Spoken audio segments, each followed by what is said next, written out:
Doctor, thanks for your time as ever. There will, of course, be those people scratching their heads thinking, well, hang on, we're 2 years into this now. How can we only now decide that these deserve to be part of the definition of what a symptom is for COVID?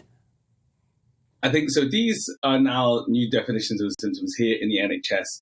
But for many of us working, we were following a little bit of a different protocol. So if you look at the CDC, the Centre for Disease Control, and the WHO, World Health Organization, a number of these symptoms were already put on their list as symptoms that could be from COVID. And a number of the people, obviously, who'd come into hospital had tested positive with these symptoms, not the three symptoms that we saw at the beginning of the pandemic, such as the fever and the shortness of breath and persistent cough.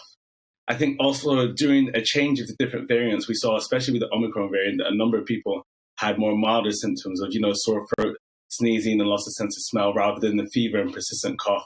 Possibly this could be the fact that many of us were vaccinated, and so the symptoms that we were coming with were milder and changed, or it could just be the change in the variants. But I think it's interesting now because since April 1st, the universal testing and the free universal testing has been scrapped. And so a number of different people will be wondering, I have these symptoms, are they just common cold and flu symptoms, or do I actually have COVID, and how will I know?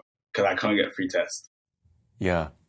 The test obviously remains the definitive way you realise you've got it. I just wonder, this list is so wide, it would encompass so many potential ailments at any one time, wouldn't it? I just wonder what purpose it really serves to expand it to this list, given that, one of the oldest problems in science is cause is not always correlation. There may be a correlation, but it may not be the cause. Precisely. And these symptoms as well can be masking a number of other different conditions, such as, especially when you think of the variety of these symptoms, you could have gastric symptoms, you could have headache, you could have sore throat, you could have fever, you could have cough. There's so many different medical diagnoses that fall under an umbrella of all these symptoms. So you have to ask the reason, why add in it now? We knew that these symptoms could potentially be COVID, and there are a number of different other symptoms which may not be on the list that people may have had and could have been positive for COVID-19 without having, the general symptoms that we had on the list previously.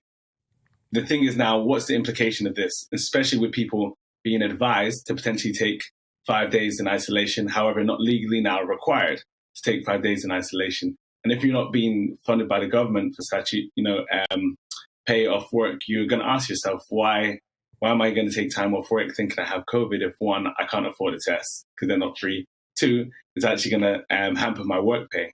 What's the benefit of it?